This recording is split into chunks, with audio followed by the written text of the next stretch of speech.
स्वागत दर्शक बंधु मोर वीडियो को आज मु एमती बुलु बुलु आसी जाइथिली ए राहामा बजार आड़े।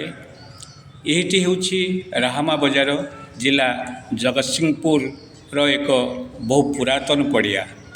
यह ए अंचल सबुठु बृहत्तम पड़िया कहले चले। यही पड़िया को लोकलोचन को आनिबार यथार्थता यही जे यही पड़िया आम राज्य कहीं केन्द्रर सुनामधन्य राजनेता माने सेमानकर सभा कार्य करुथिले। यह एते बृहत थिला जे हजार हजार दर्शक सभा कार्य जोग दे पारुथिले। मोर मने अछि मु मध्य पिला बेले एठाकू आसीछि सेही पुरातन नेता मानकु देखिबा पई। मात्र दुखर विषय यही जे सहरर आधुनिकरण जोगु ए स्थानटीर मर्यादा आउ नाही। एठारे निर्मित मंचटी भग्न प्राय।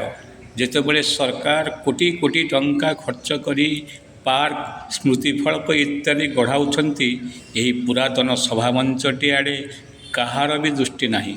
आंचलिक नेता माने मध्य एथिप्रति दृष्टि न देबारु यह स्थानटी खूब दयनीय अवस्था पड़ी रही। मंच उपरे बरगछ उठीगलाणी हेले कौनसी स्थानीय रक्षणशील राजनेता मानकर दृष्टि एथिप्रति नाही।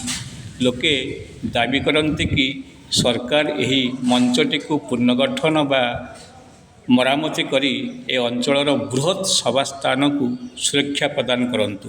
देखंतु ये बृहत पड़िया एवं किभली दयनीय अवस्था पड़ी रही। निकटरे एक मिनी स्टाडियम गढ़ा जाइछि जहाँ ए स्थानर अधारु अधिक अंश नहीं जाइछि एवं स्थानटी एते दयनीय अवस्था पड़ी देखले दुख लगे। तो ये होछि ए अंचलर सबुठु पुरातन मंच बा पड़िया।